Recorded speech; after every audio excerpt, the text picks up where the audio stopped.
Motherfucker, give me 2 fingers of Southern comfort.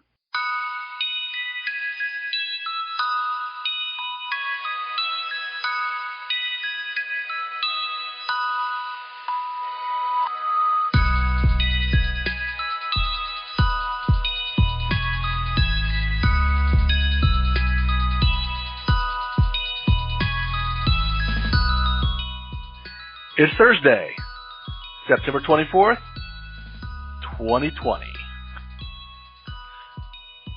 This is episode Z21. And you are about to go down the rabbit hole with Joe and Brian. I'm Brian. He's Joe. Joe, how's the world treating you today, man? Well, I'm well. Yourself? You know, that's a loaded question. As if we didn't just spend the last hour or so going change. The world is treating me well. The technology gods, they must have heard rumors that I've got a show in the works targeting just them. Yeah, or plotting a takeover. Either one is just as likely with Brian. Yeah, for sure, man. But we're here. We're a little late, and just want to let everyone know the sound quality. It's too soon to say how it's going to be. Yeah, the sound quality is the sound quality. Yeah, we asked. Go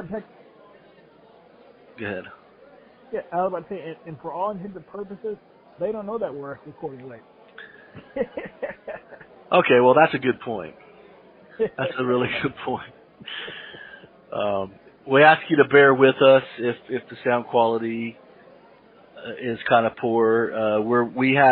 Because of technical reasons, we've had to revert back to recording this the way our episodes 1 and 2 were recorded. I think it may have just been one. Maybe just one. So, but. Regardless, we'll get through this together, guys. Together. Yes, together. Ah, goodness.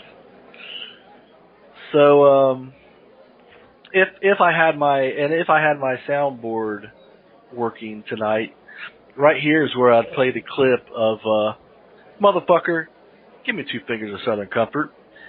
And then I'd ask you what the bartender brought, Joe. What the bartender bring you?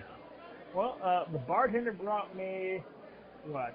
The last thing I drank was a rum and coke, a regular. I guess it's like a podcast regular now because I've had this several times. There was a banana rum with a Pepsi with a little bit of lemon, but because of our technical issues, that's gone. So, yeah. I'm like staring down the barrel of water. I hate that stuff.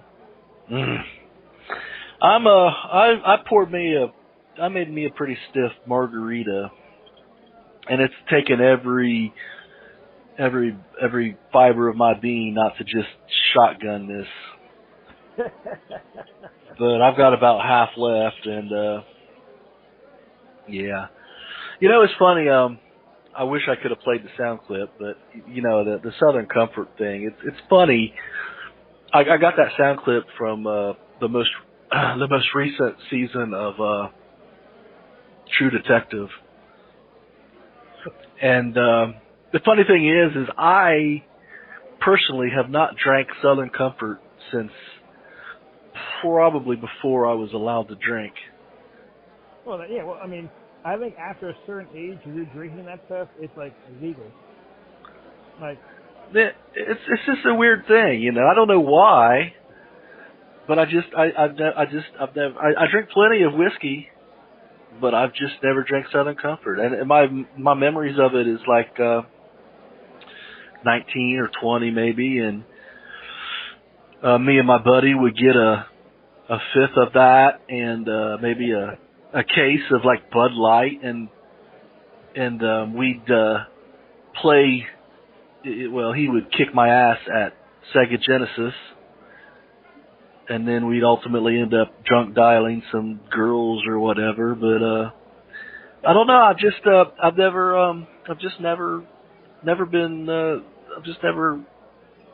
had the opportunity nor seeked it out to drink Southern Comfort again. And I don't know why. I don't know why that popped into my head, but.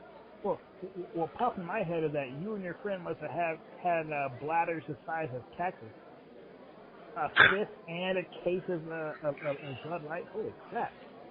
A case, maybe it was a 12. But I always think we always bought our Bud Light in cases. That's still a lot of pissing. It was. I figured you guys would be sore after it. Holy crap! Like, are you still in there? But that's funny. So anyway, is Southern Comfort a whiskey? Yeah, it's a whiskey. But here's the thing here's what I always remembered from it is typically your whiskeys are like 80, 90 proof, which means that they're like 40, 45% alcohol. Yeah, like a smack in the face. Yeah, but I remember the Southern Comfort that we got, and maybe it's just because we weren't buying it from a state liquor store, maybe. But it was not high proof. It was like 40 or 50 proof, which means that it was, maybe 30% alcohol, but it was, and it had a lot of sugar. It was like sweet. It had a lot of sugar in it. So. And that's what I remember of it. I mean, that's probably why the guy is asking. Is he asking for a finger or 2 fingers of Southern He's Comfort? saying 2 fingers in the clip. Well, that's probably why. But I don't even know why he would be drinking Southern Comfort in the first place, unless there's like a grown-up version where it's like real whiskey without all the sugar. I don't know. No, that might be something that we need to investigate to get to the bottom of. Now that we think of it. Be like, give me 2 fingers of Johnny Walker Red, man. Yeah. He's not saying that. Give me 2 fingers of Jameson. So, yeah, we'll have to get to the bottom of that.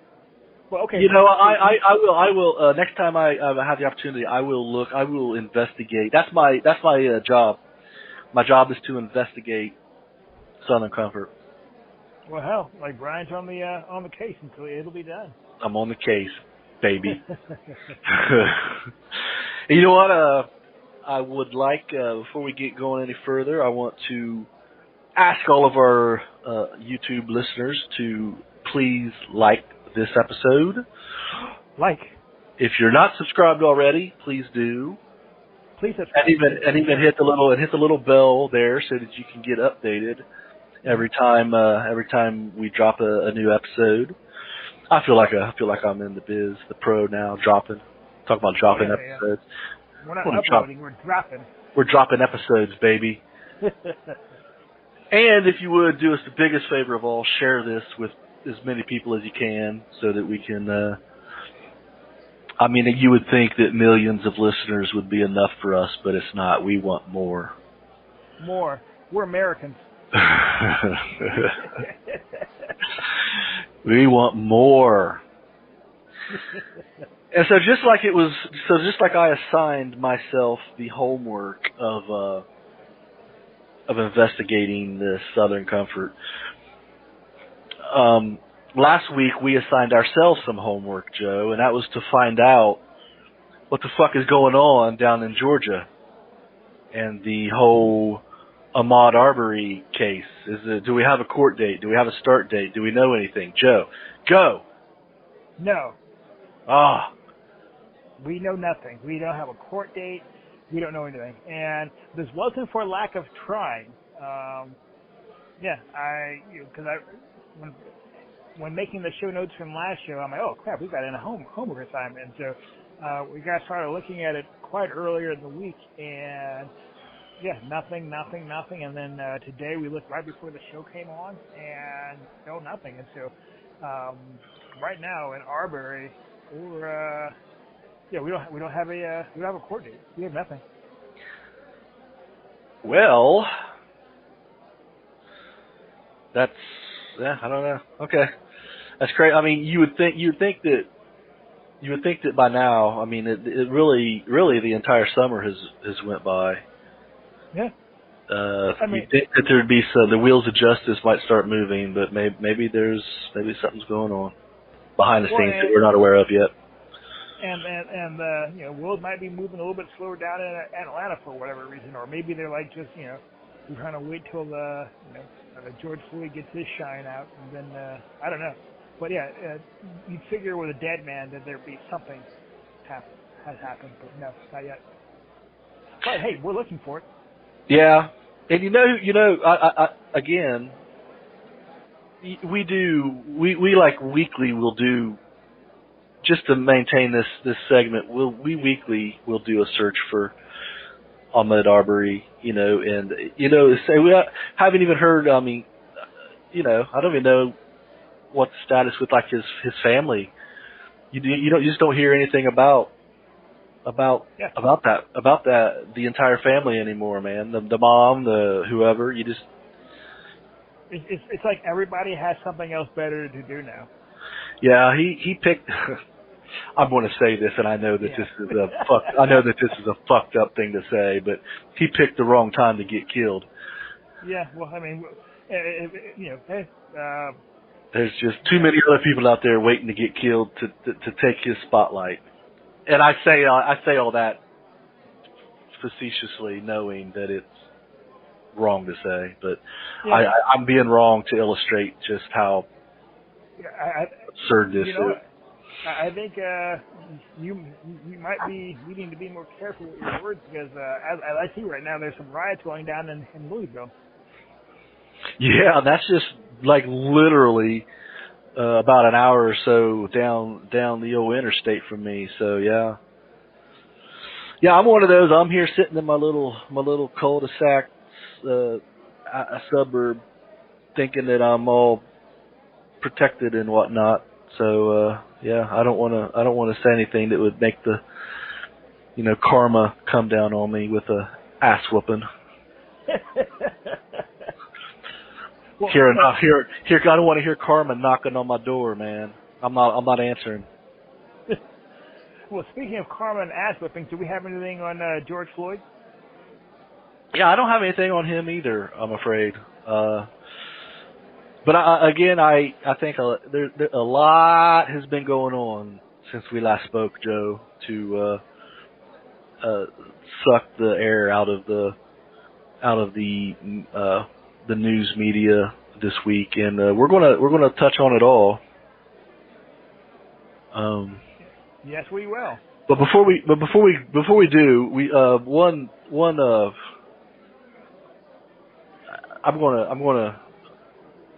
one story that you brought to my attention, and this is the Speaker of the House that I love to hate. Wait! This is news to me. Brian not liking the Nancy from Chuck and Nancy. This is wait. Stop it, press. Dude, I would. You know what? Fuck it.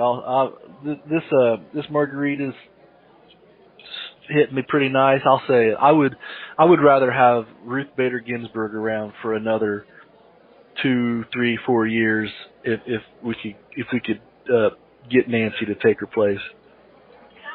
Is that horrible to say? I mean, it's politics, and so but yeah, that's. If it weren't politics, yeah, it would be officially horrible. But because it is politics, all is fair in politics, apparently. But yeah, I think. I mean, when I first heard this story, I thought to myself, maybe Nancy Pelosi's lost her mind, and let's see here. Yeah, this is a interesting story, and I had my take on it. I think was you didn't see coming, but what we should probably do is enlighten the people on what the hell we're talking about. Fair enough. Let's do. Let's see here. What's that? House Speaker Nancy Pelosi on Monday blasted Facebook executives and employees as totally disreputable over the prevalence of posts touting right-wing conspiracy theories moving to the QAnon. And continues on saying, let's see, in 2016, the Russians interfered with our election and rules were coming in, and they knew, and they had to know that these weren't not on the level of American sites, they said. Well, we never thought it was that. So, sorry, wrong quote. I don't know how Facebook board of directors or their top employees can look themselves in the mirror, she continued.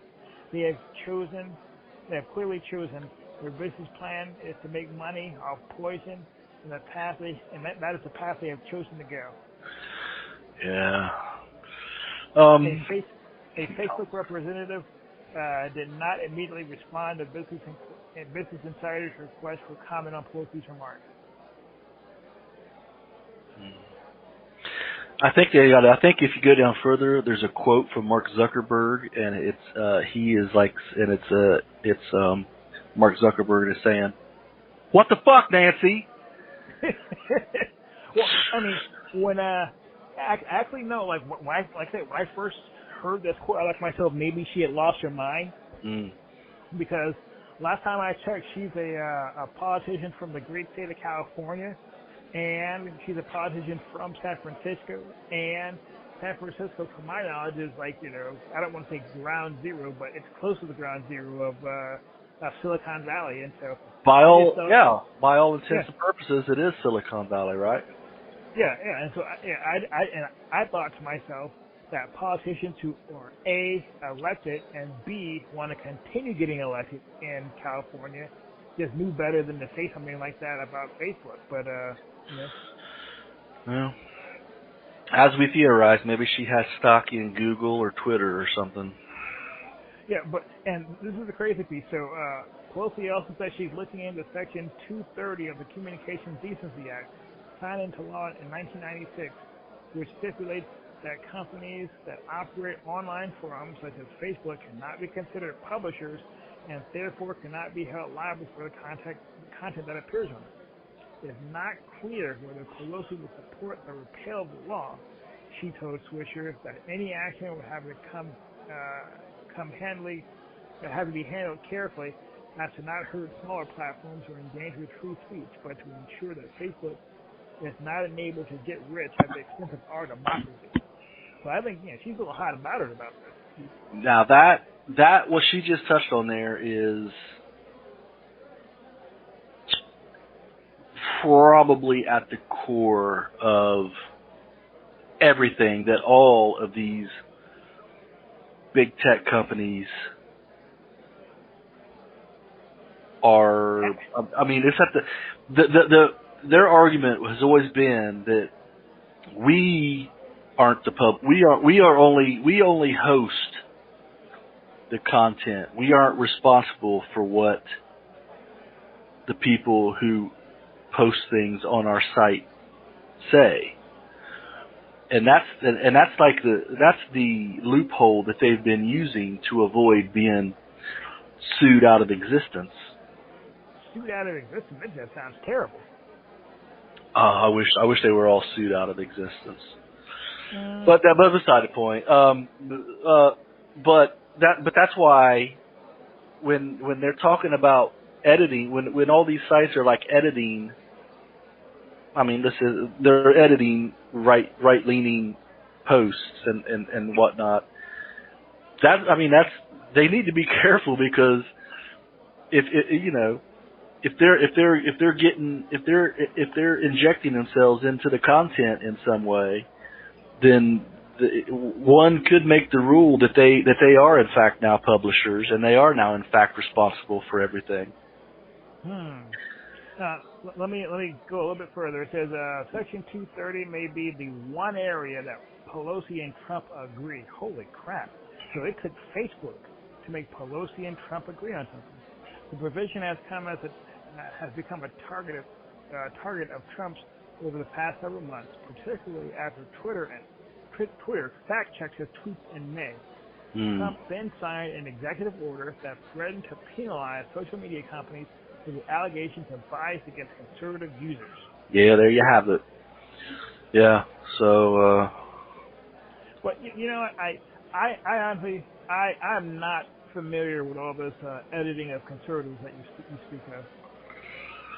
Well, it's when posts get banned or whatnot, or flagged. They're always just right. They're always right leaning posts or articles or whatever.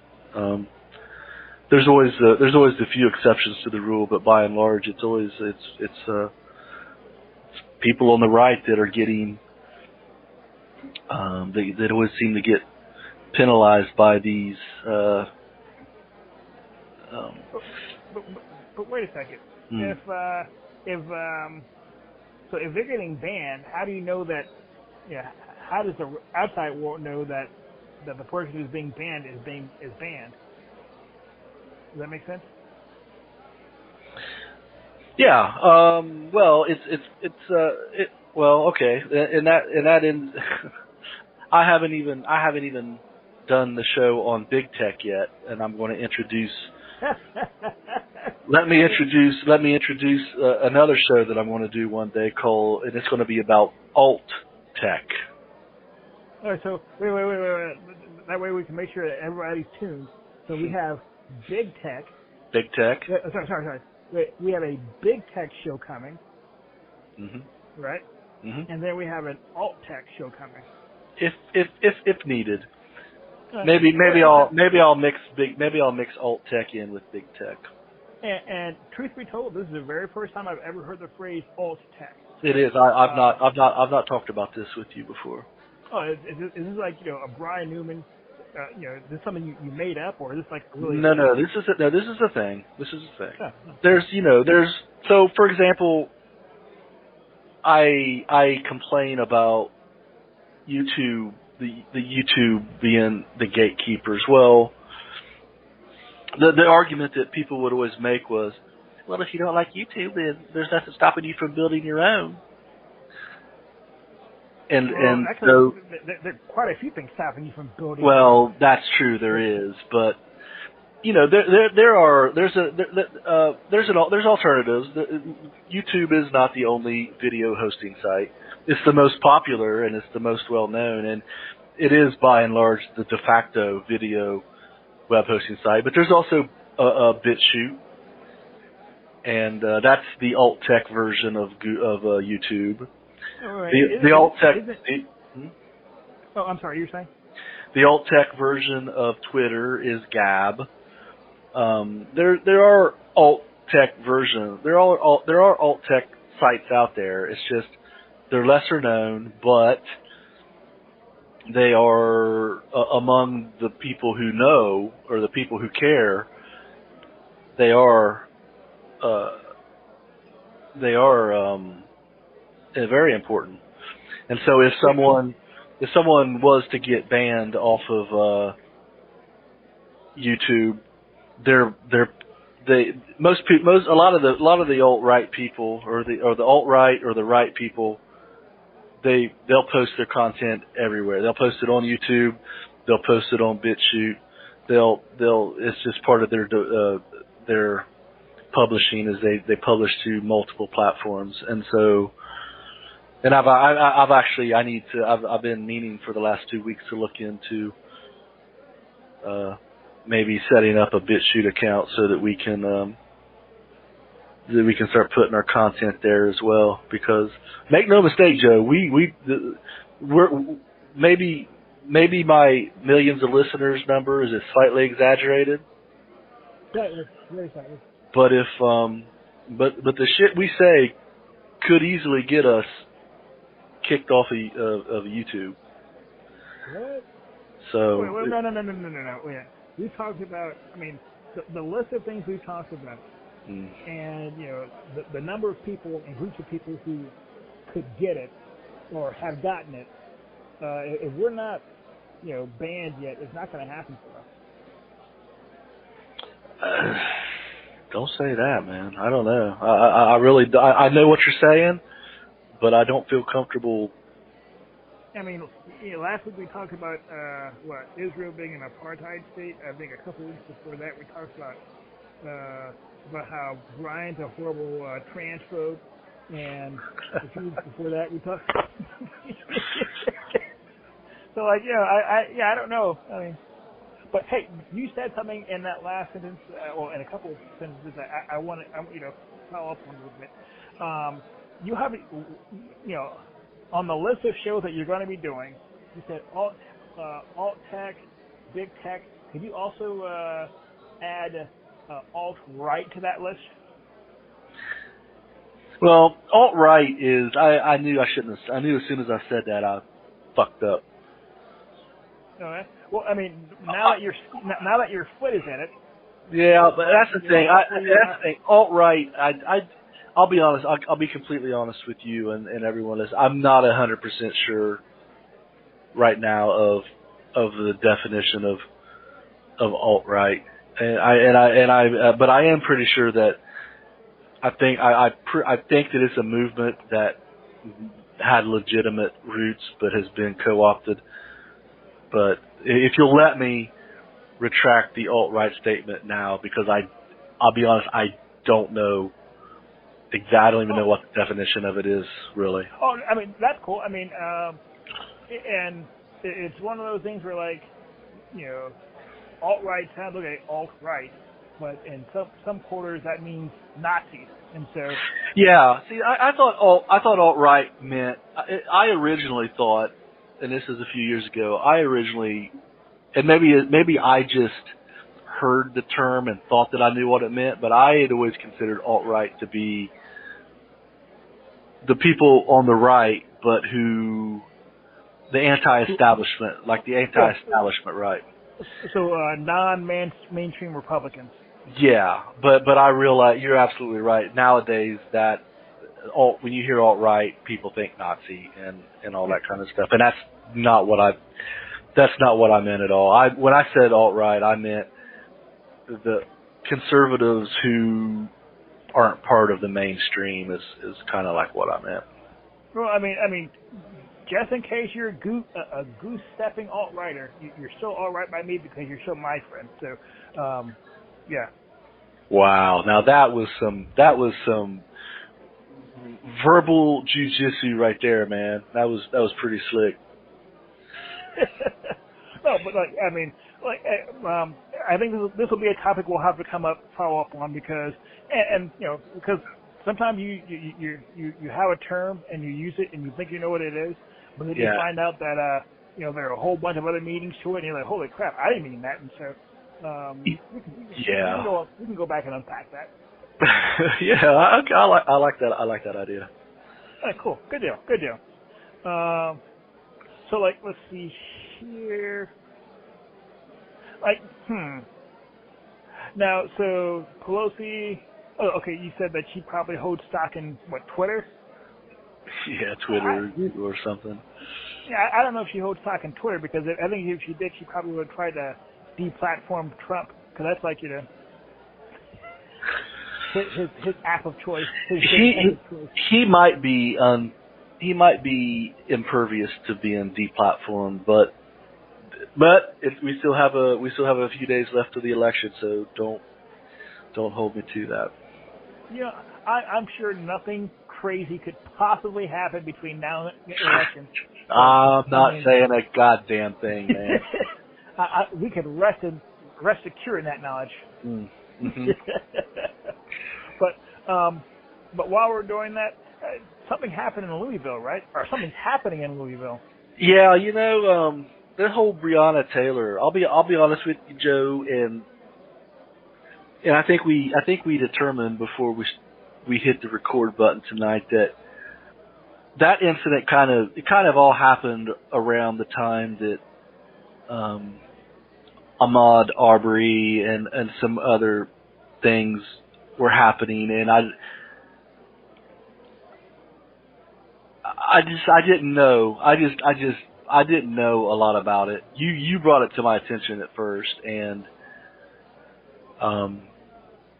I think the story that we heard back then wasn't necessarily the story that's out now. And I'll be honest, John, I'm kind of confused, and I'm hoping that you might be able to shed some light on what exactly went down, and then from there, what's happening now, and I don't know, maybe some predictions on what we expect to happen in the future. Maybe, I don't know. If you were confused about the issue, you have come to the right place, my friend. I knew that you'd straighten me out. Yeah. Joe has an answer. Right now Louisville is in the news for several reasons. I think it was yesterday that the 3 officers involved in the death of Brionnea Taylor were pretty much essentially, basically they were told, no charges here. I think of the 3 people there, only one of them got charges, and I think that one was like, wanton or. I think he got charged for unrelated offense. I think he was charged for like his firearm. He fired off into another apartment or something like that. Yes. So like it's like I remember seeing like a meme. It was like where three officers are 3 officers were in question, and the one who gets charged is the one who missed in killing the black woman. Killing Brionnea Taylor. But so what happened in Louisville? Shortly after the midnight on March 13th, Louisville police officers executing a search warrant used a battering ram to enter an apartment of Miss Taylor, a 26-year-old emergency room technician. Police had been investigating 2 men who they believe were selling drugs out of the house that was far from Miss Taylor's home, but a judge had also signed a warrant allowing the police to search Miss Taylor's residence because the police said they believe one of the men had used her apartment to receive packages. Miss Taylor had been dating that man on and off for several years, but had recently several ties with him, according to her family's lawyer. That's probably a lie if she was. Miss Taylor and her boyfriend, Kenneth Walker, had been in bed, but got up when they heard loud banging on the door. Mr. Walker said that he and Miss Taylor both called out, asking who it was at the door. Mr. Taylor then told the police Mr. Taylor later told the police he feared it was Miss Taylor's ex-boyfriend trying to break in. So wait a second. So Miss Taylor and this guy, I guess at home in bed, and they hear loud, banging with a battering ram at their door. And I guess it says here that so does that make sense thus far? Yes, although I don't know about a battering ram just being used to knock on the door. Well, yeah, those, let's see here, you don't use a battering ram to knock on the door. You use a battering ram to knock down the door. After the police broke the door off its hinges, Mr. Walker fired his gun once, striking Sergeant Matley in the thigh. The police responded by firing several shots, striking Miss Taylor 5 times. One of the 3 officers on the scene, Detective Brett Hankinson, who has since been shot, fired 10 rounds blindly into the apartment. Holy crap! Mr. Walker told investigators that Taylor coughed and struggled to breathe for at least 5 minutes after she was shot, according to the Louisville Courier-Journal. An ambulance on standby outside the apartment had been told to leave about an hour before the raid, counter to standard practice. As officers called an ambulance back to the scene and struggled to render aid, their colleague, Miss Taylor, was not given any medical attention. Holy crap. It was not until 12:47 a.m., about 5 minutes after the shooting, that emergency personnel realized that she had been seriously wounded. Her boyfriend had called 911. I don't know what's happening, Mr. Walker said on a recorded line 911 call. Someone just kicked in the door and shot my girlfriend. Okay. Questions, comments, concerns? Well, yeah, question. I don't understand. Okay, so the police they brought a medic with them, but then before they got going, they sent him away? Apparently, it looks as if standard practice is to have an ambulance on hand, but if I read this thing correctly, it said about an hour before the raid, they sent them away. Okay. And then let me read it again. An ambulance on standby outside the apartment had been told to leave about an hour before the raid, counter to standard practice. So, yeah. Okay. Well, I don't understand that. And then, but so how did this guy get time to make a 911 call if he's being raided? I wasn't there, man, but right. No, that's just something that popped out as me as odd. I mean, if the police are raiding this place and they're shooting weapons, you know, when do you find time to call 911? You know what I'm saying? That seems bizarre. Well, maybe these cops were a bunch of pussies. I mean, maybe he was literally holding them off with one shot fired, and he was down the police. And I mean, everything about this sounds, if you're a cop and you're knocking on the door, you got a battering ram, you should be yelling like, "Hey, this is the police. We're coming in." That way. Well, they did announce. I thought I heard that they announced themselves. I don't think I recall hearing that. Well, let me go back. I mean, my understanding, the whole no knock is that they don't announce yourself. But they knocked when it was a no knock, and they. Well, no, I don't think coming through with a battering ram is considered a knock.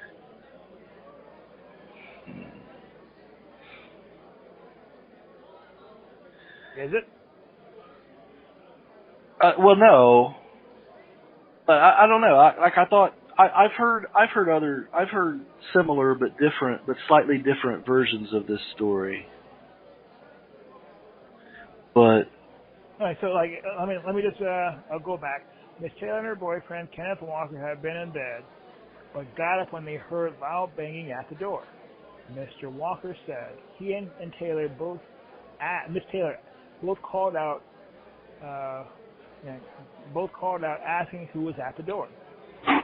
Mr. Walker later said that told the police he feared that Miss Taylor's ex-boyfriend was trying to break in.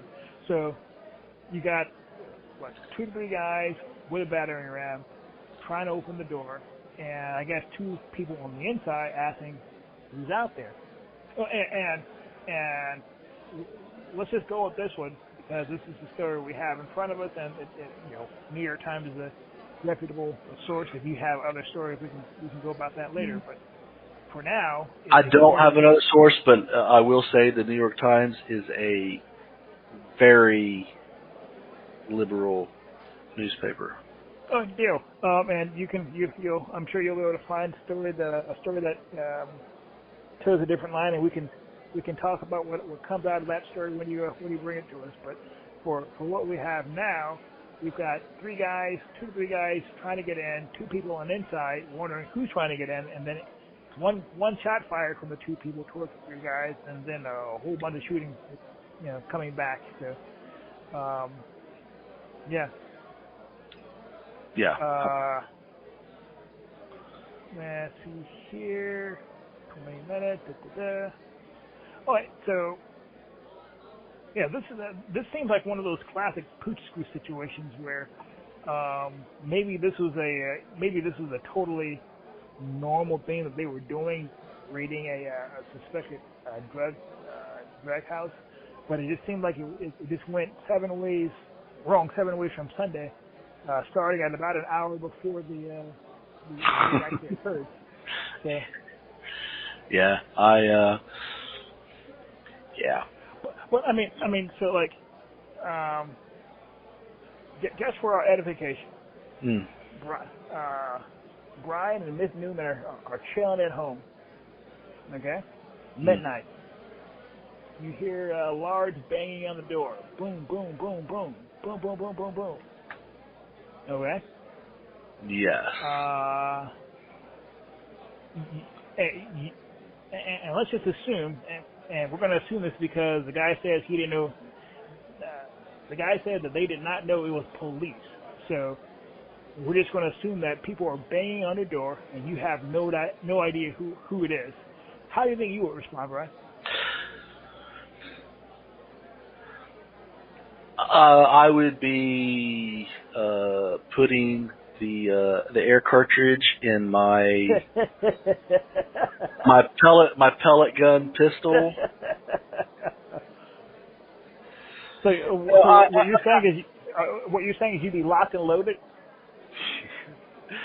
Yeah, the problem. I'm with you. I get the point, but also I'd like to think that I wouldn't have a known drug dealer spending the night either. You know. No, you know what? We all have our secrets, and who knows? Miss Neumann in this case, could have been, the little Escobara.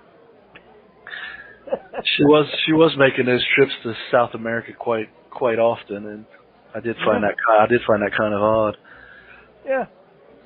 But okay, so I mean, but even let's say even if you are a drug dealer, if somebody's banging on your door, I mean, I guess we all have in our mind what it looks like when the cops show up, right? It's like right. Like they're they announce who they are, you're surrounded, come out with your hands up, that type of stuff, right? Hmm. But I get the feeling that if I guess I know me if I'm woken up out of a dead sleep, even if I'm out of in a dead sleep, if it's midnight and you're asking me to do something that's not like sleep or eat, I'm probably a little bit disoriented, and so yeah.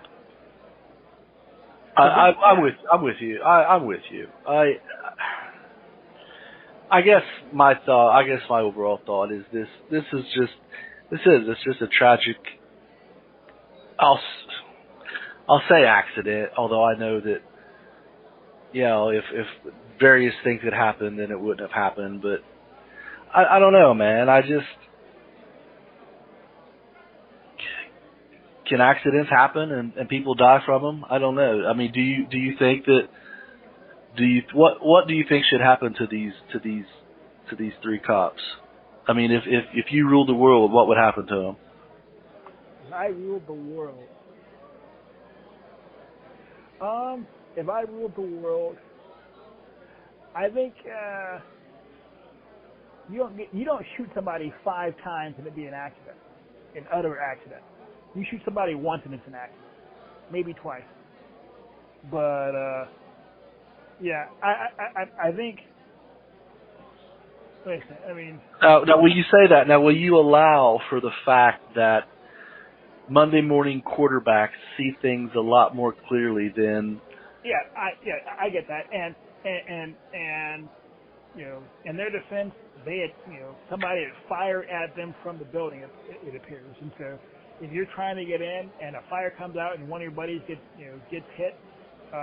You're thinking of him, and you're also thinking of you and how you want to return home that night as well. And so I get that piece. Mm-hmm. I guess my thing is like, okay, going into an unknown, hostile situation, which you have every reason to believe that going into a drug den would be, but man.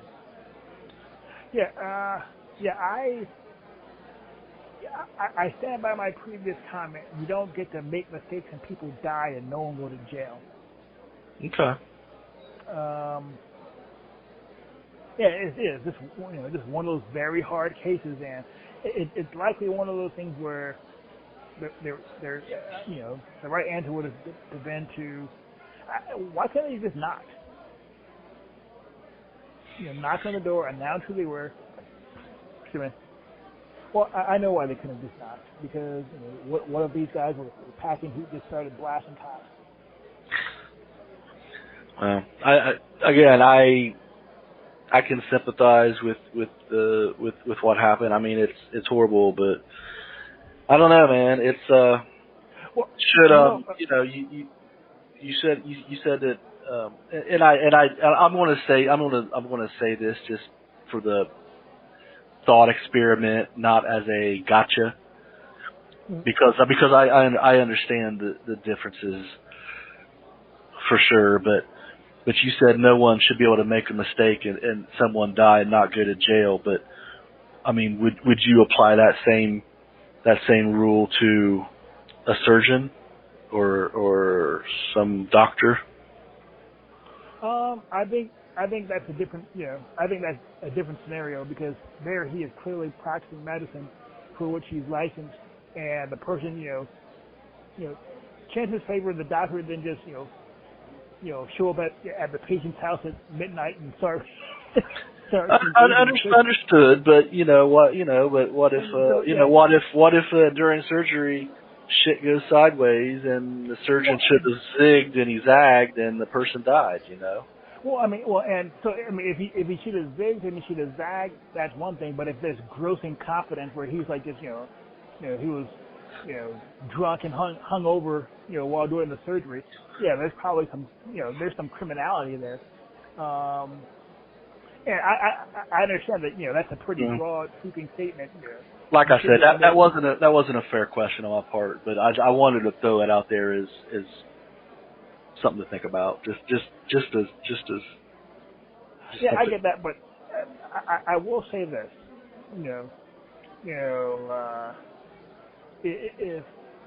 if the city and the state issue you a gun and a badge, that's, to me, you don't get to like, oh, I'm sorry, I was having a bad day. Mistakes happen, we, the community, placing you a high level of trust, and I think it's only right and appropriate that we should, expect a. I agree. I'm with you. I understand what you're saying. I do. Yes. And so. Well. But I guess the other thing is like, so what I don't understand is how do you end up firing randomly 10 shots? I wonder if the cop was screaming while he was firing blindly. I don't know. I mean, I know that we would like to, that we like, or that we think, maybe, I don't know if we like, but we have this image of cops as these impervious people who, you might have I don't know what, like like Riggs or Martell out of Lethal Weapon, these super brave cops that don't make mistakes and just whatever. But I think in reality, cops they're for the most part like everyone else, and that if you find yourself in I don't know, if you just find yourself in a jacked up situation where, like you said, like if they're like thinking, this guy just got shot and I may not make it home. Was just unloading 10 rounds into a dark apartment the right thing to do? Probably not. No, not probably. It wasn't. But yeah, but they probably. Huh? What? But when you're fucking scared, and again, I have to allow for this heat of the moment type of thing, man. It's just, when the fear takes over, you might do some crazy stuff. Yeah, but okay, you have to allow. But I know Bill Barr. He's one of my favorite comedians. he has this thing where he's like, yeah, people always want to put themselves in the position of the position they're most likely to be in. So I'm putting myself in the position of the black man with the cops, with people coming through the door, me not knowing who it is, me trying to defend myself, and then my girlfriend getting moved. I see myself in that guy's position, Mr. Walker was his name, and yeah. But to answer your previous point, I don't see cops as brave. I mean, as abnormally brave, and they're like heroes. There's no doubt that cops do a lot of heroic work, but I don't see them as a rule as abnormally brave and just good and virtuous. As a black person in America, you become more than familiar with how error-prone and human cops are. Does that make sense? Does that make sense? It does make sense. So we don't have the same point of reference in terms of cops. So you're like, oh yeah, like cops, I assume they're good, virtuous. I'm like, I assume they're human. So, yeah. And the other thing is, to me, if somebody important and innocent of yours is dead, the excuse, I was afraid, that will never be satisfying. Does that make sense? It makes sense. And so you would hope that the training they undergo will make it such that they're not just firing off random shots into a building. Does that make sense? So, well, you said that's a good point. That's something to hit on. It's training, and it makes you wonder whether people who aren't mentally right for the job are being hired regardless. Yeah, and like you were saying, even if they are mentally right for the job, and that split second when your buddy is just taking a bullet, but yeah, there's training has to mean something, because if it doesn't, then everybody just then you might as well just arm everybody if training really doesn't matter. Well, shit, that's my answer right there to anything right now. I want everybody fucking armed. Everybody except? I don't really, I don't have no, except? Everyone except, Brian. Brian doesn't want Brian to be armed. Yeah, so well, Brian, but like we established, if Brian were to be armed, no one would know about it. Right.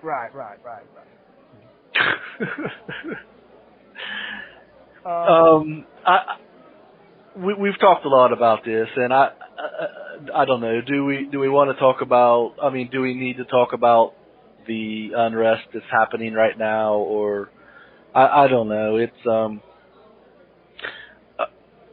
I'll be honest with you. And this year has drained. We have been hit nonstop with bad things this entire year, and I'm just running out of give a fucks.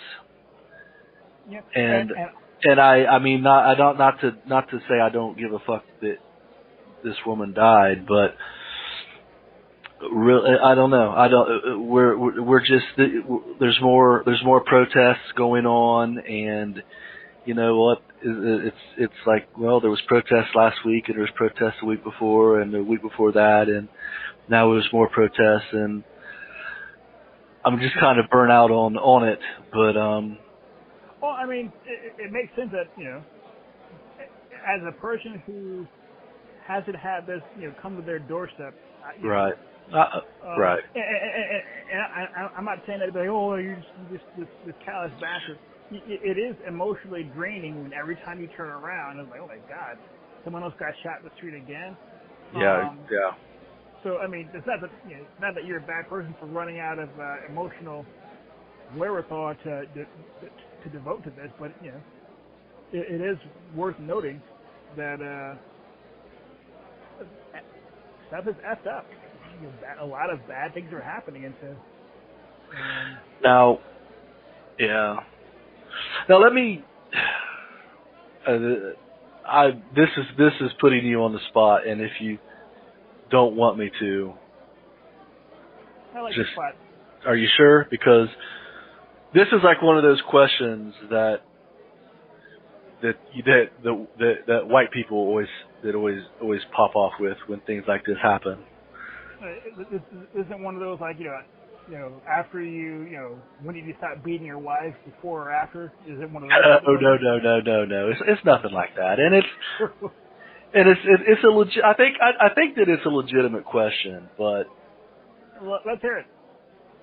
Are you sure? Sure, why not? So, okay, when I'll just pick a number. Let's say when 10 black men in Chicago get murdered over the course of a single weekend, where is the outrage? I think there's plenty of outrage, but it's one of those things where it's like, how could you make that comparison with a straight face? If 10 black men are murdered by 10 other non-cop, non-badge voting black men, that's criminal activity. No one will be like, oh my goodness, criminals are engaging in criminality. The question becomes is when you have a person who is, a representative of the state, once again with a badge and a gun, those guys should not be going around murdering black men. So, I mean, yeah. That's a good. That does. That makes it. That makes perfect sense. That's a good answer. But at the end of the day, you thought you were going to stop me? No, I wasn't trying to do that either. It was just a question that I felt like if I don't ask it, because I know, I don't know what the demographics of the people who are listening to this are, but that's a question that pops up in I guess conservative conversations. It's like, where's that outrage? But I would not argue. I would just put out there that whether it's I understand that that in one instance it is the state. The state does need to be held to a higher standard, but on the other hand, there's still 10 dead people, and there should be some outrage towards whether even if the people who did that are criminals, there should some outrage, and we never hear you don't hear about it. I think there is outrage, but I mean, not all outrage is covered by the national media. And this is not to say, it's the media are the bad guys, which they certainly are in most cases. But it's to say that, I don't want to. And again, we've established that Black Lives Matter Inc. does not equal the idea that Black Lives Matter, but I don't know. I've never heard of Black Lives Matter showing up in Chicago to do a goddamn thing. Well, and I haven't either, but that is not to say that just because I haven't heard of it, that does not mean that it's not happening. Ooh, can I take a real quick aside? Sure. Did you hear that the Black Lives Matter removed their about page from their website? Like the page that like really went into what they were really about, and their all that kind of stuff. You know what's surprising to me is that they didn't remove it sooner. I know. That's what I thought when I heard that.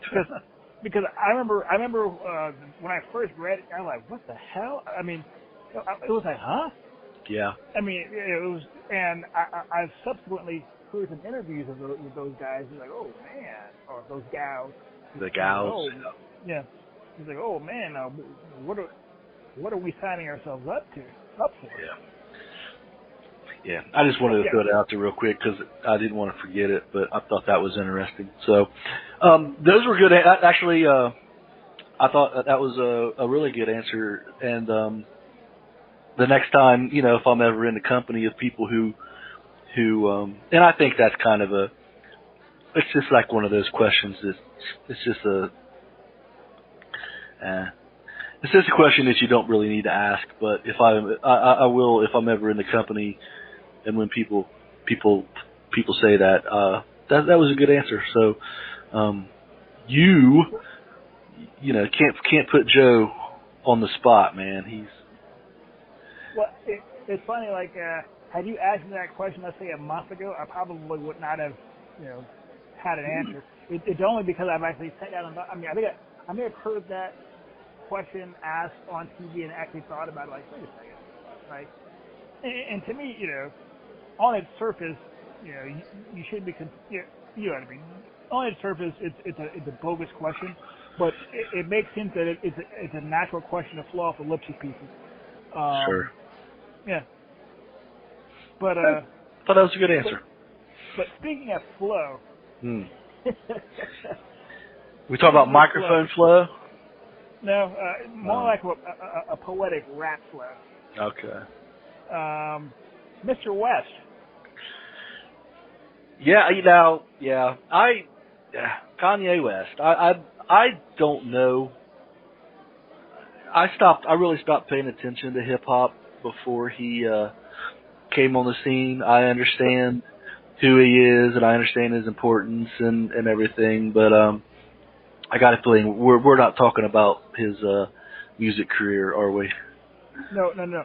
Quick question. Yeah. About what year and who was the last rapper you recalled, you know, following closely? Wow. The last one. Wait, before you answer this question, are you sure you want to date yourself? Because like I don't know how old you are, but you know you might be 200 years old, like a wizard or something like that. No, I think I'll date myself. Let's see, the last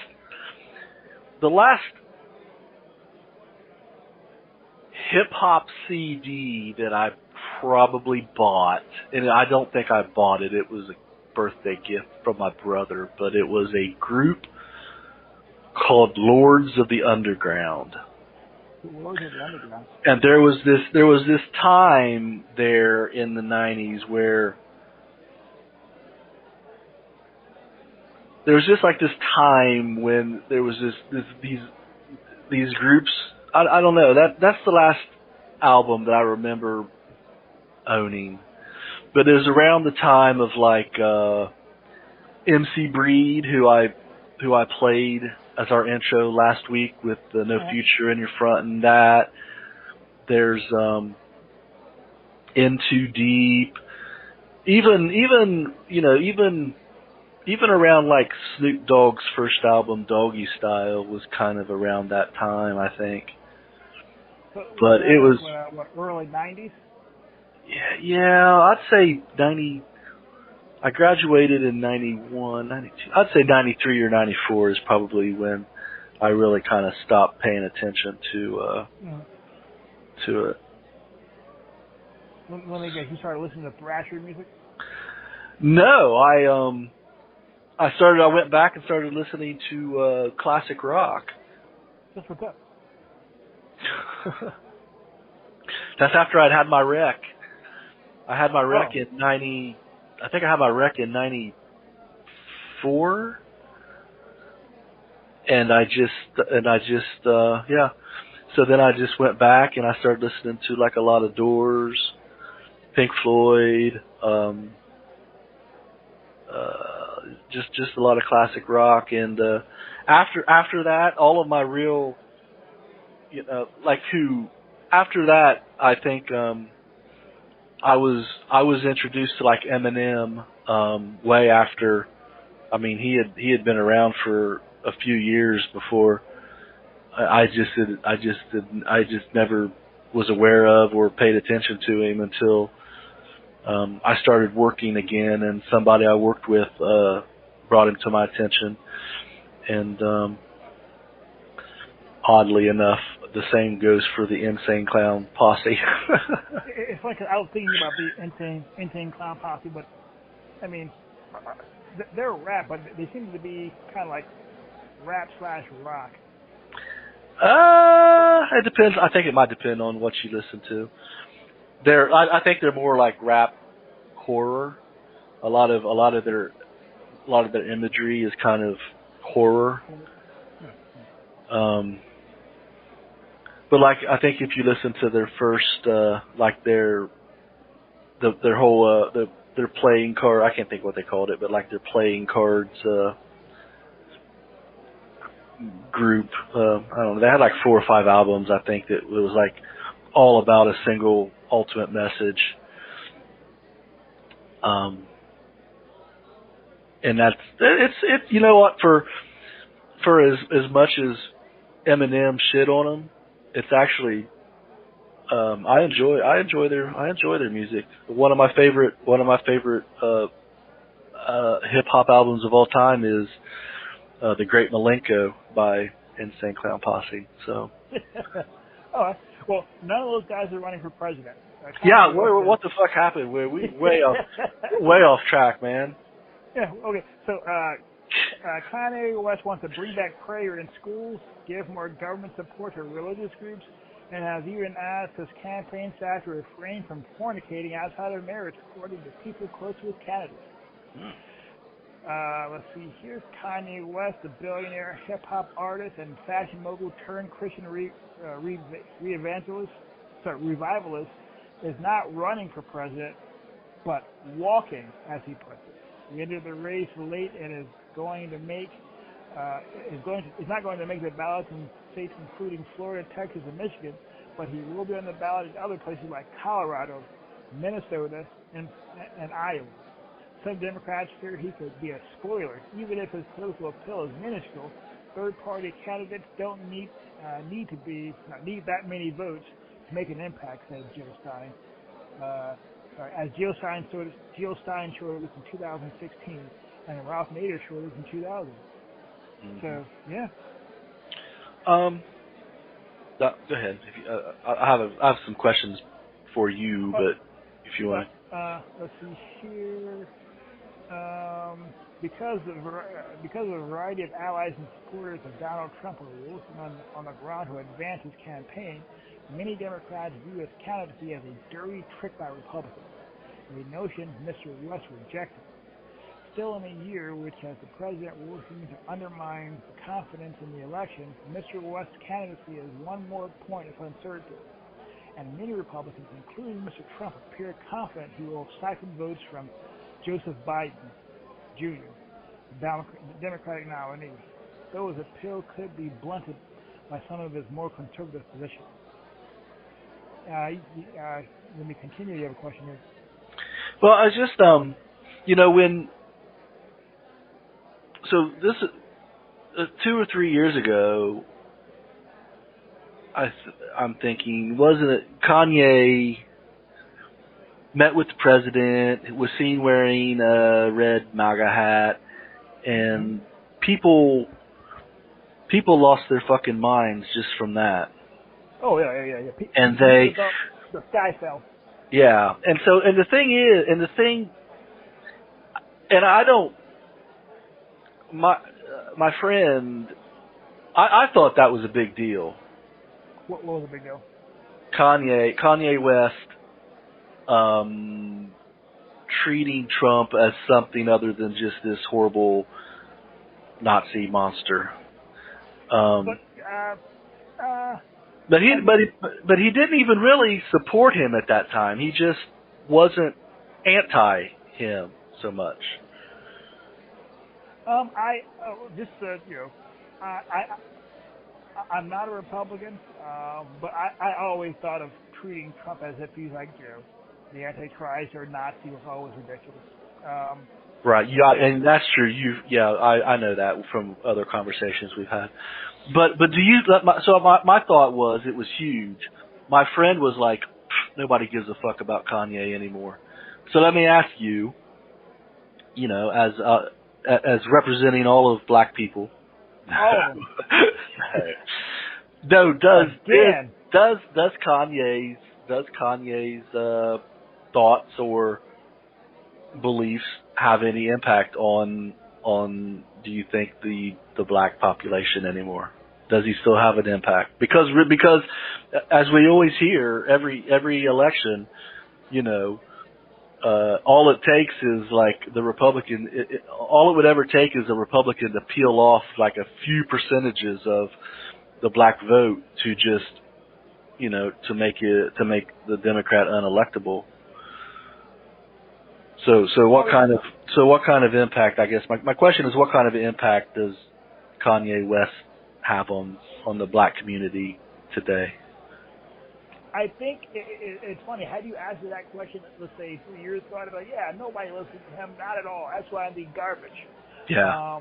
But as I've gotten older, I'm like, okay. I mean, as I've gotten older, and I've listened to more of what he's said, and I've also listened to how people have reacted to him. Right. I have a little bit more of a nuanced position about it. So when he first started coming out, when he first came out and met up with Trump at Trump Tower before the inauguration, people were like, "Oh my God, this is the worst thing ever."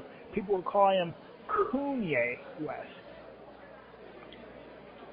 Hello? Yeah, I will say. I was thinking about this the other day.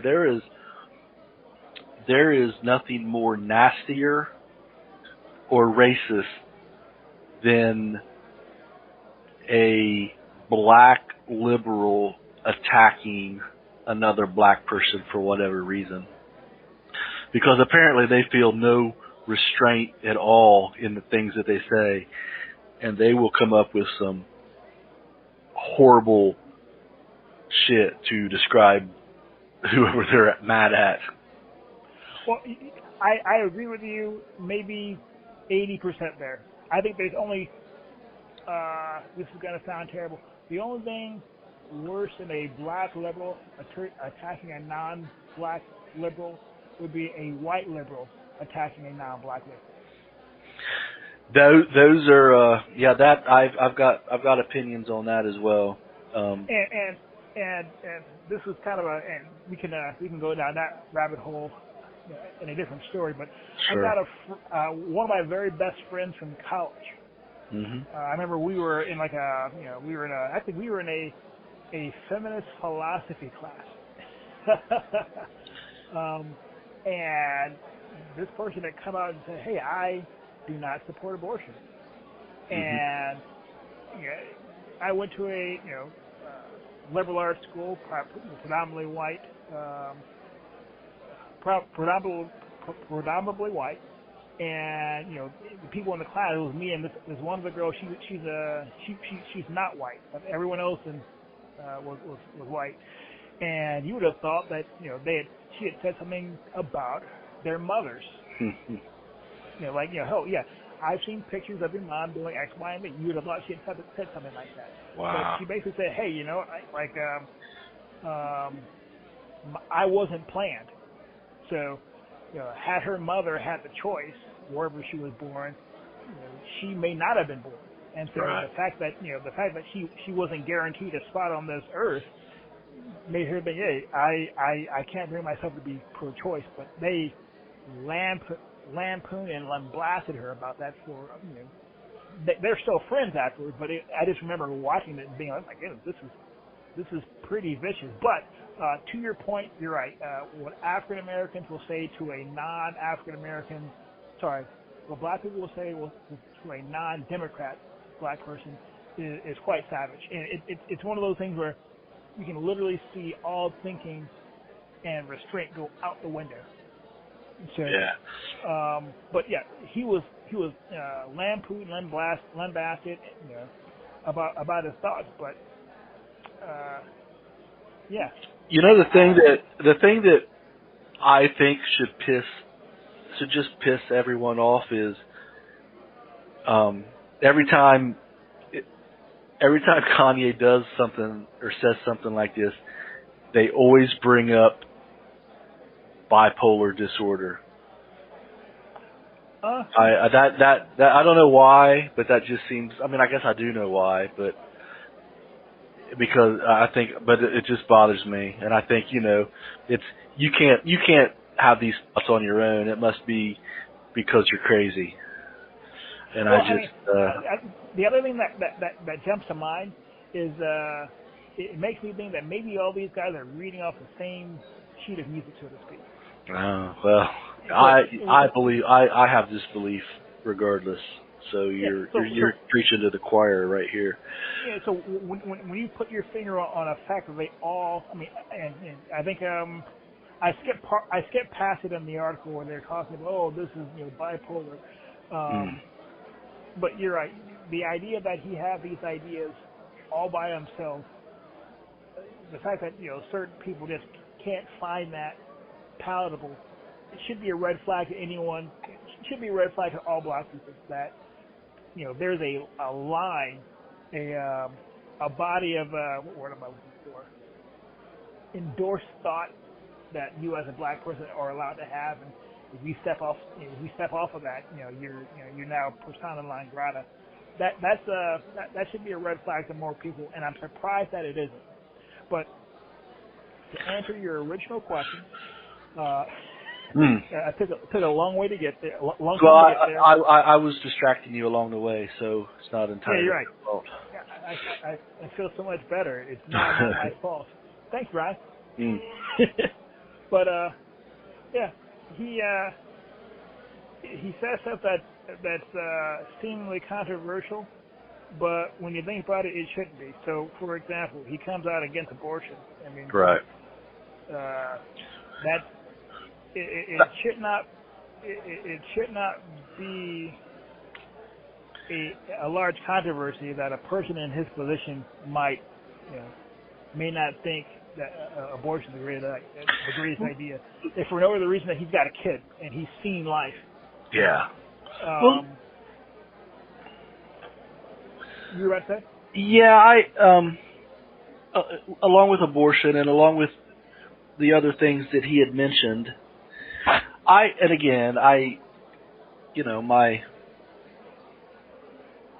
can't speak for the entire black community, and no one can. But I can. Well, you can. I'll let you do it, or I'll let you confirm or deny. But I've always considered overall the black community to be, for the most part, a very religious group of people. Church is important to the family, and that makes, to me, it makes sense that they would hold, by and large, Christian values. Well, yeah, go ahead. Let me start off by making sure that everybody, when you're dealing with millions of listeners, right, yeah, 0.01% of people misunderstanding is like 100,000 at the very least. Yeah, we need to address them. Yeah. So I mean, when I said earlier that I could speak for all black people, that was a joke. Hyperbole. Yeah, dramatic. I was being I just needed to clarify that one, please. But to your last point, there's a strain of a very strong strain of conservatism that runs through the African American community. And as you put your finger on it, there's a large proportion of us that are very, very religious. And so, yes, it makes sense that that's gonna that a pro-life stance is likely going to be more heavily represented amongst the people who are who are very religious. Why is that controversial, or even why is that even remarkable? Right. If someone will say, "Oh yeah, this person's a strong Catholic," and be like, "Oh yeah," and he's against abortion, that wouldn't be a surprise to anyone, right? Sure. Right. Yeah, I agree. Yeah. Mr. West has had a bare bones platform focusing on general objectives like reforming the police, reducing household and student debt, and restoring prayer in the classroom, with each point reinforced by scripture. In discussions, the topic he brought up most often was his opposition to abortion. He does not, however, want to ban abortion. All right, so that's, he's showing some nuance there. Yeah. I think me and him may have come to the same beliefs on abortion. Yeah, let's see here. Kind of right on cue. An inescapable element of Mr. West's candidacy is his bipolar disorder, which he has spoken about in the past. Yeah. But, truth be told, people always talk about, this person, he's running for president, he's a narcissist, he's this, he's that. Part of me says, who looks in the mirror and says, yes, I should be the most powerful man on earth? I mean, you have to be a narcissist to be president. To run for president. Yeah, I think you have to have a little something slightly off center, because I don't think it's something that a totally grounded and centered person looks up and says what they want to do. I mean, those guys go through the ringer. I mean, if you were to look at a picture of everybody who becomes president, look at their before and their after pictures, it looks as if they age maybe 10 years during their. I mean, they start aging in dog years when they're president. So. You know what though? I can't imagine, for whatever reason, whether it's because his image is fake now or what, but I don't see Trump looking like he's going to age a whole lot after his presidency. But it's probably because there's not much about him that's. I don't know what's up with his hair, man. I mean, I think that it's real, but maybe it's not, or I don't know. It's funny, like. Have you ever seen, it seems like sometimes you see Trump with his makeup on, and sometimes you see him without his makeup on. Right. And when Trump does not have his makeup on, okay. He looks like death. Oh, really? Okay. Oh, yeah. That whole, people calling him orange. Right, yeah. I think that's the makeup. I just figured it was, what's the spray on tan or something. If you were to look at him, the average person, even a person who is pro him, will look at him and be like, yeah, that don't look right. But the thing is, it's hard to believe that a billionaire would get that cheap a spray on tan, That's an awesome point. What? That a billionaire would, if he was going to, if a billionaire was to buy, a billionaire would pay for a billionaire spray on tan, and it would look a lot better than that. Yeah. So I just think that, maybe, who? It's really quite inexplicable.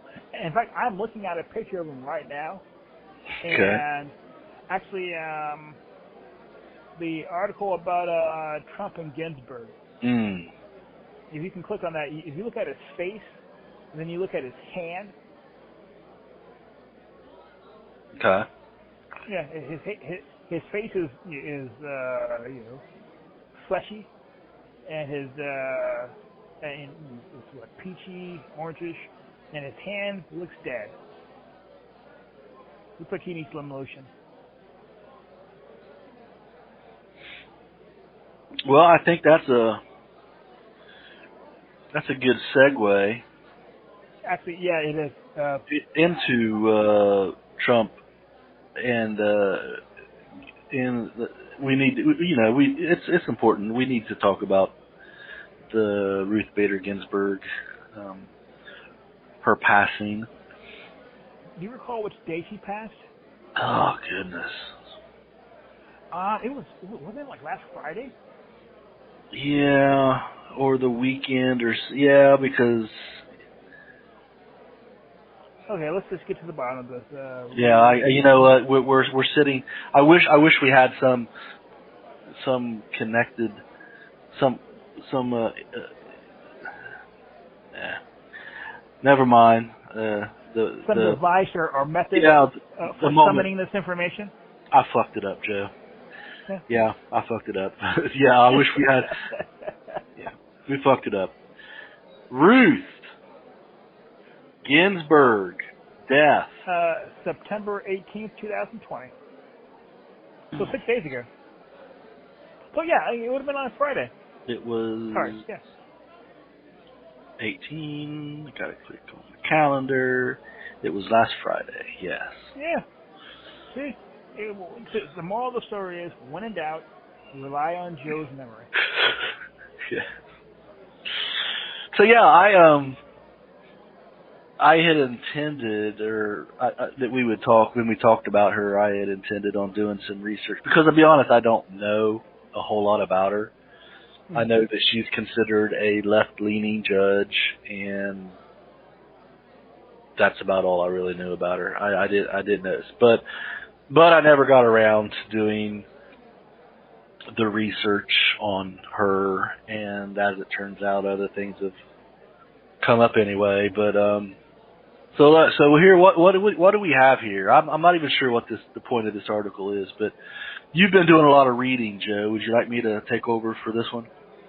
All right, sure. But let's see, Ruth Bader Ginsburg. Just really briefly, she was appointed by Bill Clinton, correct? I believe so. Let's see here. It had to have been Clinton, yeah. Oh yeah, I know it was Clinton, but I just want to make sure that I can. Just see, it's about 1993 thereabouts. Okay. Let's see here. Clinton in office under Carter. Blah blah blah. Blah blah. Okay, so she was looks like she was appointed August 9th, 1993, or thereabouts. That makes sense. The Republicans took control of both the House and the Senate in '94, so. It looks like she was a federal judge for about 13 years. So, and before that, she had kind of made a name for herself in private practice, basically going out and dealing with a lot of gender issues. So, areas in the law where people are treated in unequal ways because of their gender. So one case might be, you're a man and you've got a kid and you're trying to apply for food stamps or Medicare for child care. Back in the day, they'd be like, this is a benefit for women. Mm-hmm. You can't have this. Or let's say you're a woman and you may have had to get permission from your husband to do things. And so there were a whole bunch of things that, based on your gender, if you were a woman in the United States, your life was just harder because the way the laws were written. And I know she's that's kind of how she made her name, is that going out and taking on these cases and winning. And so, and as a result, women all across the United States and around the world, for that matter, are in a better position as a result. But this article, what's going on here? Well, this is playing her passing. I'll just read the first few paragraphs here. Get us familiar with what's going on here. President Donald Trump capitalized on the death of Justice Ruth Bader Ginsburg Saturday night, using the now open Supreme Court seat to rally his supporters as the president seeks to jolt his campaign in the final few weeks of an election that has shown him consistently running behind his Democratic opponent, Joe Biden. Well, I'm sorry. I know, yeah, everything's showing him running behind, but I don't believe it. But anyway, moving on, Article 2 of our Constitution says that the President shall nominate justices of the Supreme Court. I don't think it can be any more clear, can it? I don't think so, Trump said, speaking at an airport hangar in Fayetteville, North Carolina, as a crowd of supporters energetically chanted, "Fill the seat." Of course. Lock her up. Fill the seat. Yeah, it seemed like Trump rallies are known for getting what's that, audience interactive and audience involved. Audience participation. Yeah. I mean, yeah. I love that chant, Trump said. There's a lot of genius in that chant. Well, that's just pandering, but for weeks, Trump had hit an increasingly predictable note on the campaign trail, focusing on law and order and depicting an unrecognizable portrait of a country rebounding from the coronavirus. The hyperbolic imagery of a country overrun by looters and untouched by the pandemic has not seemed to strike a winning chord with Americans. Trump has trailed Biden in national polls and key battleground state polls, including North Carolina, where Biden leads by roughly 1 percentage points. No, so putting aside the fact that that you don't believe the poll, and right. What do you take from that?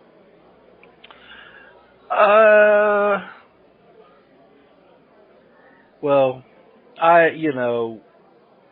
guess you can say that he could at least wait until she's buried, maybe, before politicizing things. But then again, what politics is just, especially, it seems like they just get. I mean, it's war. It just gets nastier and nastier. It's a blood sport. It is, and this is a new weapon for him to use, and so I don't know, man. Again, I think before we started recording, we both questioned, just how legitimate these deathbed claims are that people seem to make. But if you believe what they say, Ruth Bader Ginsburg made this political right before she gave up the ghost, and so does that give him the right to pick up on it and run? I don't know. Probably, maybe not. No. Yeah. The answer to that is no. I mean, a person's deathbed ranting should not be used to put on a platform. Yeah. You're right. Yeah. But one of the biggest things that Republicans, or at least people who pay attention, elected Trump for Supreme Court nominees, and so he's been unusually fortunate in getting nominees. No. I mean, well, if we're honest, the first one he got, he probably shouldn't have gotten. Can we agree on that? I don't agree on that. Yeah. Why not? Well, are we talking? We're talking about who was the first guy? It was Gorsuch. The first person he put up was Gorsuch. Right. And that was after Antonin Scalia croaked. Yeah. And with like a year left in Obama's term, and Mitch McConnell was like, I'm not going to do it. why? Cause I did, no. To me, they stole that one. They, there was a vacancy on the court. The court had business that was important and that needed to be done, and the Republicans in that case just said, no, we're not going to do it. Now, they were well within their right to do that, but I still think that was shady. That's why I say he stole the first. He's had 3 picks. Of those 3 picks, 2 were honest, in my opinion. Well, as Obama made clear to the Republicans before he lost the Congress, elections have consequences. So elections have consequences, but there is such thing as procedure. I mean, we're a country of laws, and those laws, are pretty much are governed by procedure. When there was I don't want to go down that route, but I guess I'm kind of complicated. I think he was wrong. I think Mitch McConnell was wrong to not fill the seat. However, because they're a co-equal, branch of government, they were well within their right to have done it. I just think they were shady, and it's got to be one of those things where, and when Gorsuch dies or comes out off the court in 20 years, this will still be something that people reference. How he got that seat. Only people like you and I, maybe. No, people who pay attention, people who care and pay attention. Hopefully that's the case. But let's see here. What do you think? Do you think he should wait, or do you honor her? No. No, not at all. No, definitely not because she said so. No, I mean, here's the difference. Here's the difference between the what they call the McConnell rule is at that time McConnell was the opposition. He was the opposition of the president, and he could argue that the American people gave Republicans control of the Senate to put the brakes on what they seen the president was doing. Is that right or wrong? No one knows. I mean, is that true or false? No one knows. But No. I think we can discern.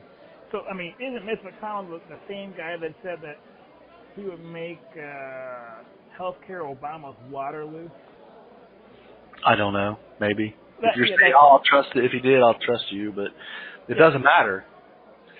It doesn't matter. But to say that he was doing this on a principled reason, and that it was anything other than just a raw political calculation is just. Oh no! Don't get me wrong. I'm not saying it was because of some, some principle reason. But he was the opposition.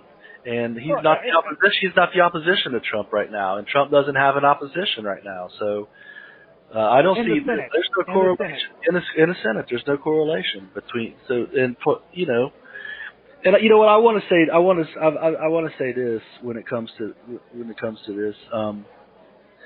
And I don't know if you remember this or not. And I tried and I could not find.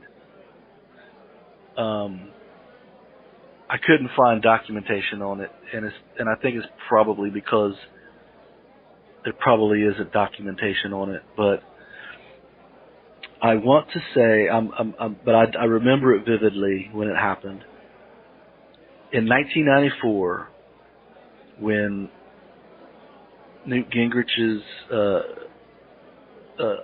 took over the House, and the Republicans won the Senate. The Republicans, in a show of good faith to their opposition, this is back when Republicans had absolutely zero spine and didn't know how to be leaders. They, in a show of contrition, they gave Democrats equal representation on all of the committee appointments. I'm pretty sure. No. I don't know what you're talking about there. But, yeah. I'll say this. I don't know what you're talking about there. I won't outright discount it.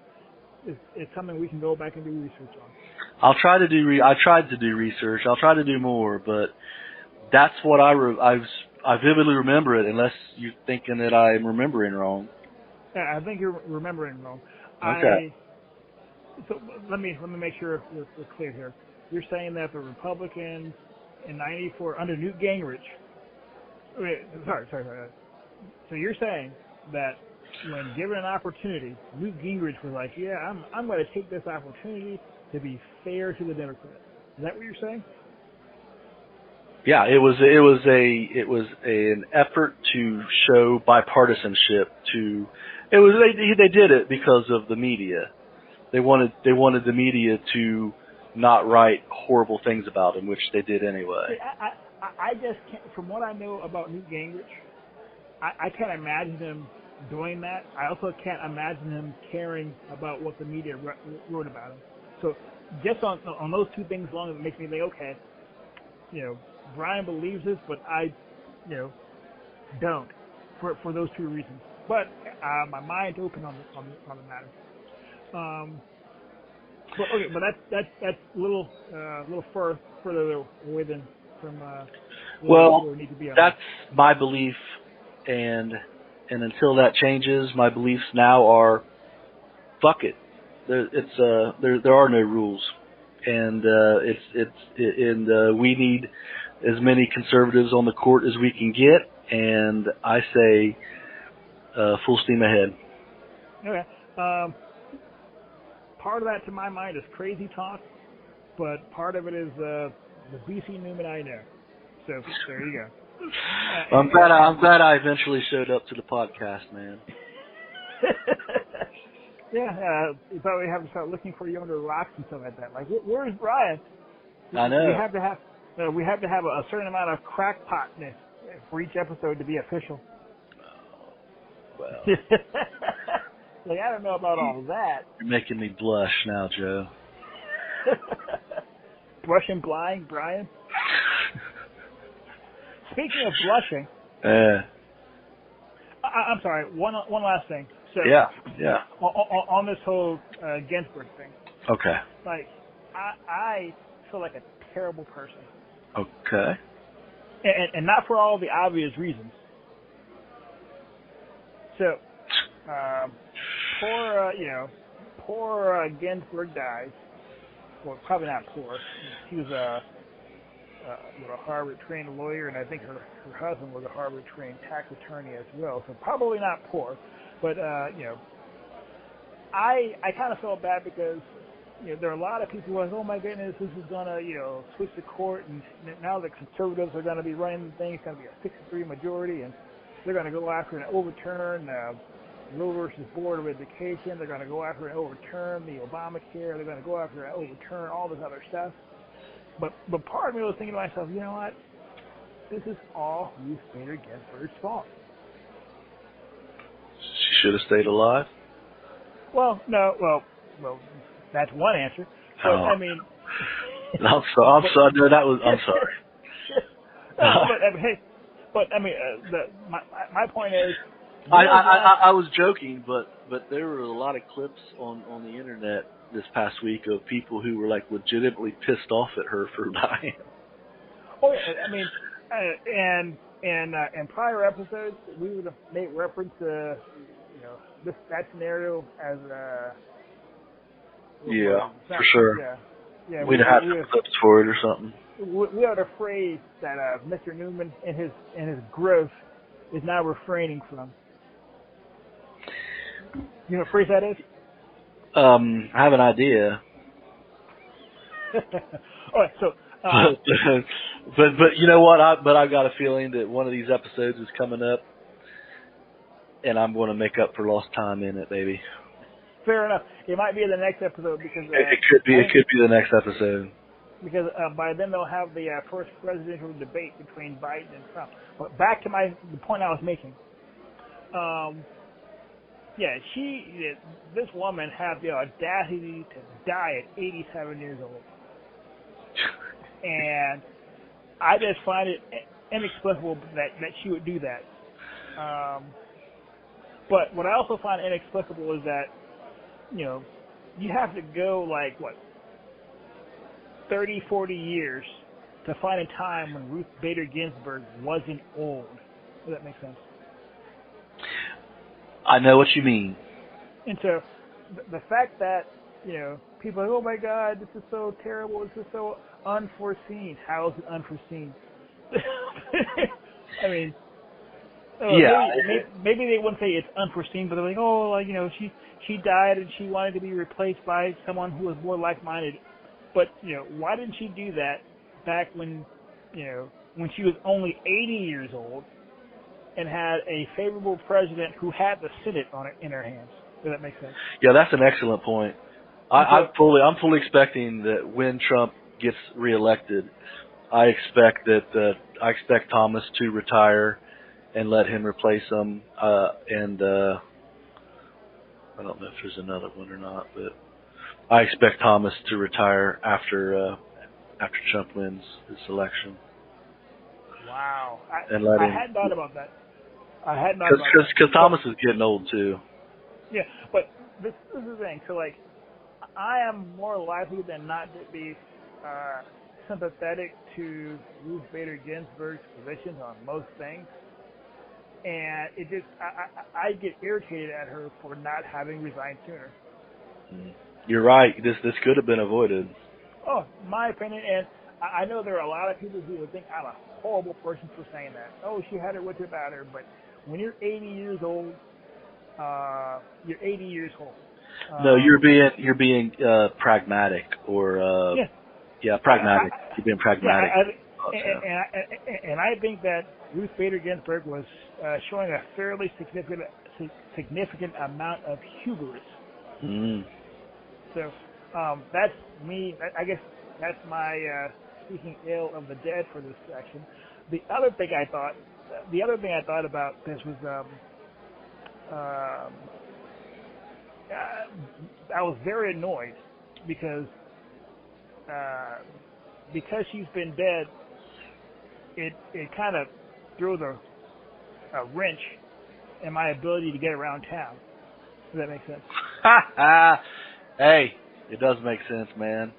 So I pass the Supreme Court pretty much daily, and normally it's just a quick 2-3 minute drive down. I think was that First Street to get past the court. And First Street. Yeah. Normally it's uneventful, but now there are all these protesters and people with flowers, and it's just it's terrible. So I feel you, man. I feel you. Yeah. But I'm sorry, we need to move this along because. I'm looking at the call here or the record. We're at 109 minutes. This has been an awesome conversation, but let's put these other two things I have on the agenda here on ice, and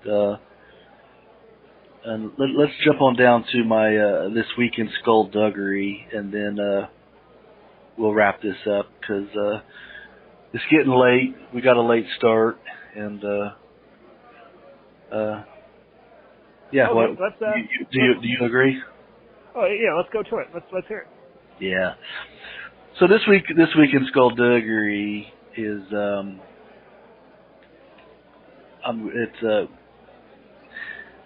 I called it when virtue signaling goes wrong, and I hate me. I despise virtue signaling. Hey, why don't you tell us about what exactly is virtue signaling? Well, approximately. It's virtue signaling is one of the one of the traits of those on the social justice warriors side where not exclusively, certainly not exclusively at all, but all right, let me take just I don't want my point to be muddied up.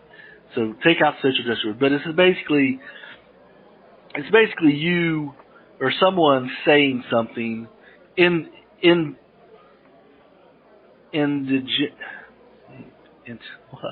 words are failing me tonight now. Not being genuine. People saying things that are not genuine just for the sake of saying them because it's what woke people should say. Let's go with that for our running definition for now. Let's proceed. Yeah.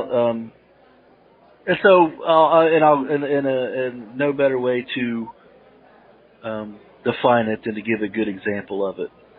Deal. Early this month, Princeton President Christopher Eisgruber went through the woke anti-racist rite of confession. He published a letter confessing the ongoing racism at his university under his leadership. Such confessions serve to prop up the ridiculous claim that any racial disparities are ipso facto proof of institutional racism. Claims like Eisgruber's are less a confession of actual fact and more of rhetorical weapon to push Marxist critical race theory. I don't know about all that. I mean, to me, he could be like, oh yeah, he can acknowledge in my mind that there may be racism. That there is racism on his campus, and not be pushing a Marxist racist something or theory.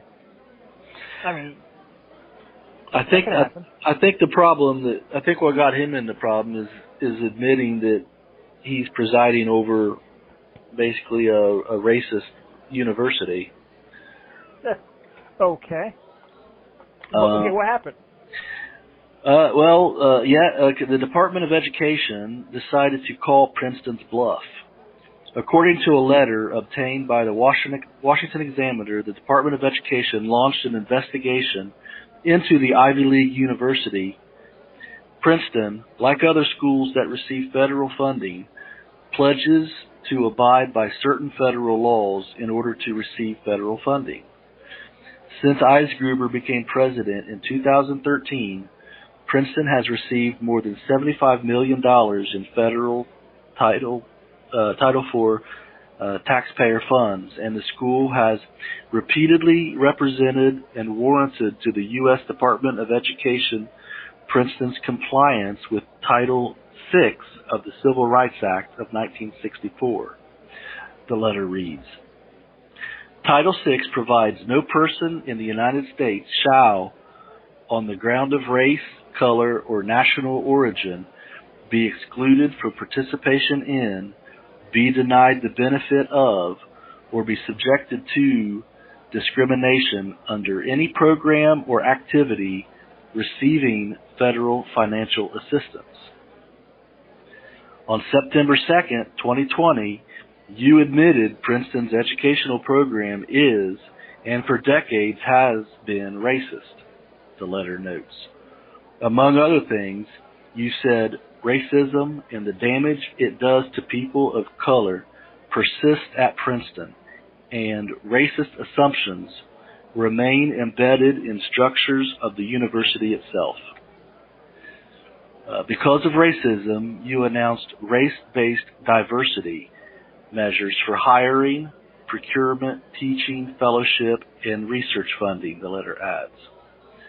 Based on its admitted racism, the U.S. Department of Education is concerned Princeton's non-discrimination and equal opportunity assurances in its program participation agreements from at least 2013 to the present may have been false, the letter explains.